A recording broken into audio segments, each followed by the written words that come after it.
For nearly 20 years, families waited for a phone call that never came.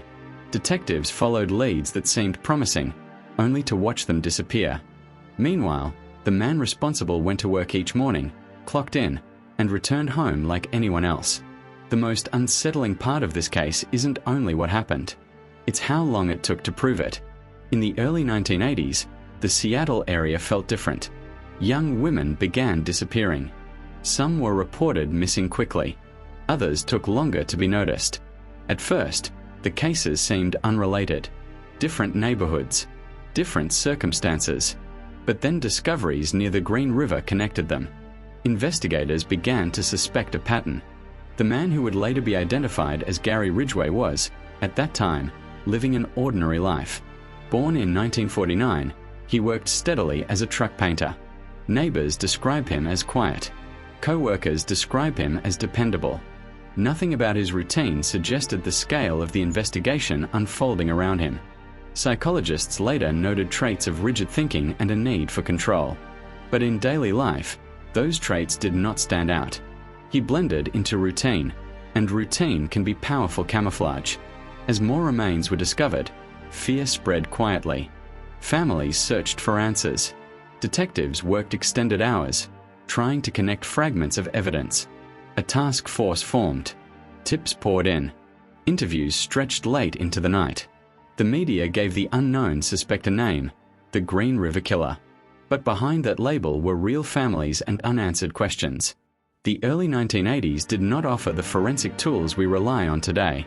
DNA testing was limited. Much of the investigation depended on witness statements and physical traces that could not yet speak for themselves. Officers knew they were close at times. But close is not the same as proof. In 1982, Gary Ridgway's name entered police files. Witnesses had reported seeing him with some of the missing women. He agreed to interviews. He even took a polygraph test and appeared to pass. At the time, that result reduced suspicion. From a psychological perspective, this moment is critical. Some individuals are able to compartmentalize, to separate parts of their identity so completely that one does not appear to affect the other. Ridgway maintained a job. He followed routines. He presented himself as cooperative. To investigators, he was suspicious, but not provably so. And without evidence strong enough for charges, he remained free. This period is often overlooked. For nearly 2 decades, uncertainty defined the case more than certainty. By the late 1990s, forensic science had changed. DNA analysis became more precise and widely accepted in court. Evidence stored for years was retested. Samples once considered inconclusive were examined again. In 2001, DNA evidence linked Gary Ridgway to multiple victims. After years of suspicion, the proof was undeniable. His arrest happened without spectacle, outside his workplace. Routine interrupted by reality. For investigators who had worked the case for years, the moment was not dramatic. It was steady, and it was overdue.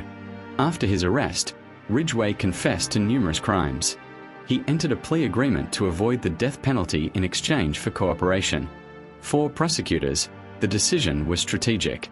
A trial could take years and risk uncertainty. A plea meant answers and finality.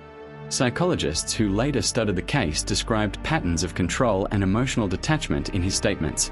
He often spoke in practical terms, not emotional ones.